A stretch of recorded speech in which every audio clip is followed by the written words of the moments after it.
We turn our attention now to Botswana's mining industry, where we've seen the sector come under significant strain in weathering the tide of the global financial crisis. And joining me now in studio to delve further into some of the dynamics at play in the sector is Mark Major. He's MD of Hodges Resources. Thanks so much, Mark, for joining us this afternoon. No, thank you. Well, when we're talking about, investment in Botswana, mining investment in Botswana, immediately you think diamond mining, and you're in the territory for very different reasons.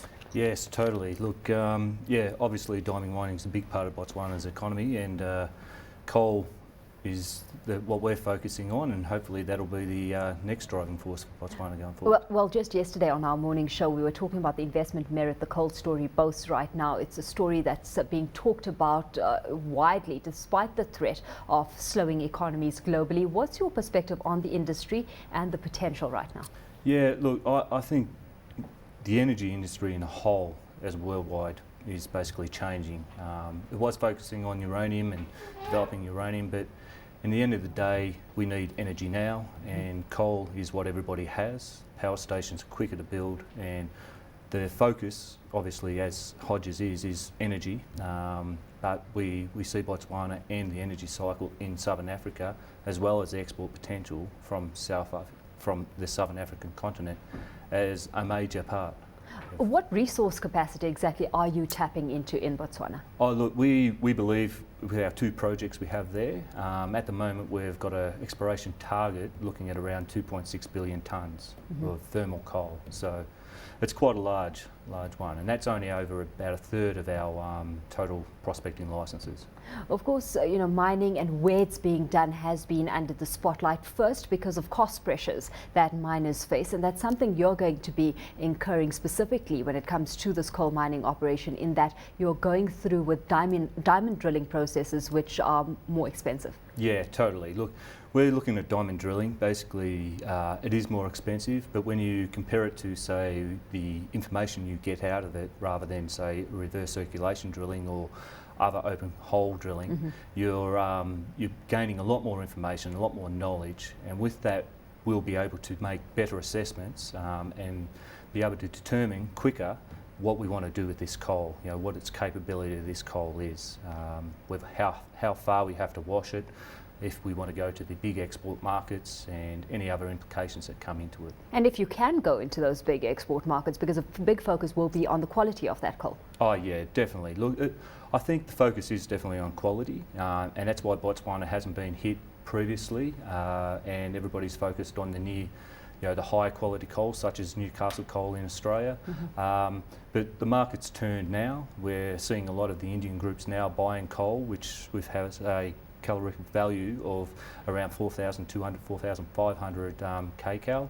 So I think the market's changing. The supply is basically decreasing, so you don't have to produce grade A now. You can't cater to that demand independently, though, and there's a big reliance on infrastructure capacity within, whichever territory you're operating. And we know certainly in South Africa that has been a major hindrance to our coal exporters in terms of them actually getting what they get out of the ground out there to the global economy. Are you facing similar challenges in Botswana?